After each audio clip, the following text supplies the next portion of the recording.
Marcel Proust, à la recherche du temps perdu, lu par Cécile. Du côté de chez Swann, Combray.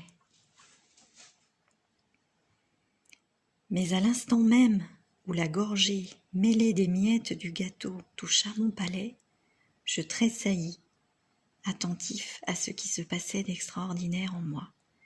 Un plaisir délicieux m'avait envahi, isolé, sans la notion de sa cause.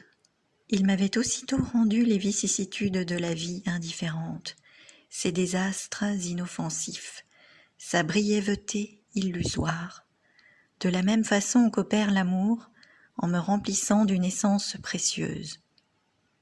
Ou plutôt, cette essence n'était pas en moi, elle était moi. J'avais cessé de me sentir médiocre, contingent, mortel. D'où avait pu me venir cette puissante joie ? Je sentais qu'elle était liée au goût du thé et du gâteau, mais qu'elle le dépassait infiniment, ne devait pas être de même nature. D'où venait-elle ? Que signifiait-elle ? Où l'appréhender ? Je bois une seconde gorgée où je ne trouve rien de plus que dans la première. Une troisième qui m'apporte un peu moins que la seconde. Il est temps que je m'arrête. La vertu du breuvage semble diminuer. Il est clair que la vérité que je cherche n'est pas en lui, mais en moi.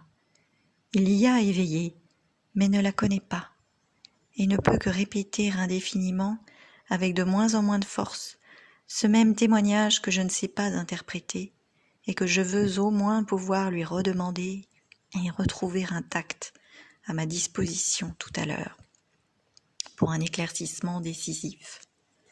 Je pose la tasse et me tourne vers mon esprit. C'est à lui de trouver la vérité. Mais comment ?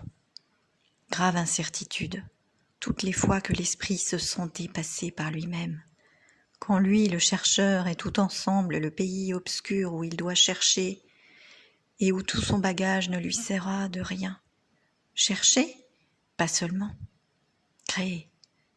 Il est en face de quelque chose qui n'est pas encore et que seul il peut réaliser, puis faire entrer dans sa lumière. Et je recommence à me demander quel pouvait être cet état inconnu, qui n'apportait aucune preuve logique, mais l'évidence de sa félicité, de sa réalité devant laquelle les autres s'évanouissent. Je veux essayer de le faire réapparaître. Je rétrograde par la pensée au moment où je pris la première cuillerée de thé. Je retrouve le même état, sans une clarté nouvelle. Je demande à mon esprit un effort de plus, de ramener encore une fois la sensation qui s'enfuit.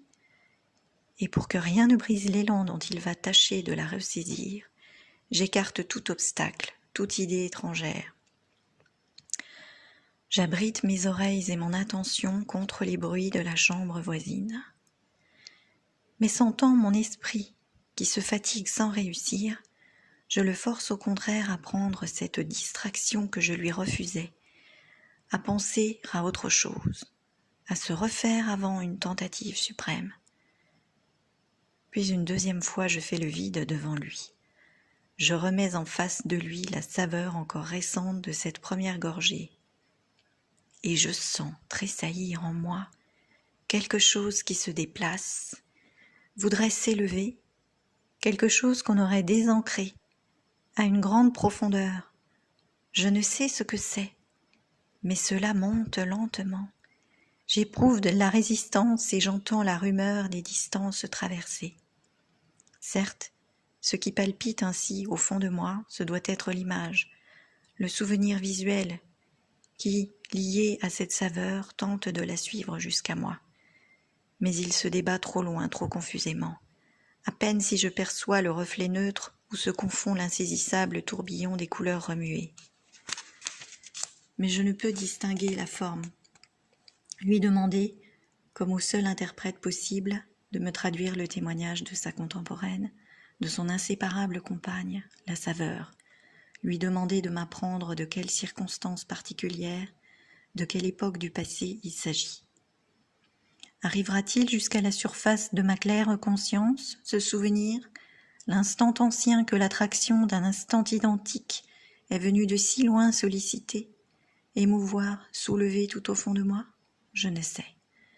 Maintenant, je ne sens plus rien. Il est arrêté, redescendu peut-être. Qui sait s'il remontera jamais de sa nuit? 10 fois il me faut recommencer, me pencher vers lui.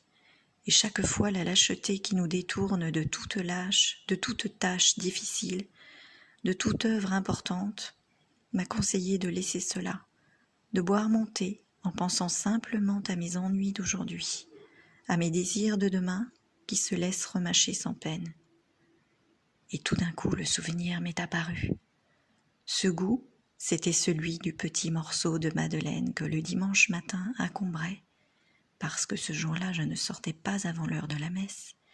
Quand j'allais lui dire bonjour dans sa chambre, ma tante Léonie m'offrait, après l'avoir trempé dans son infusion de thé ou de tilleul.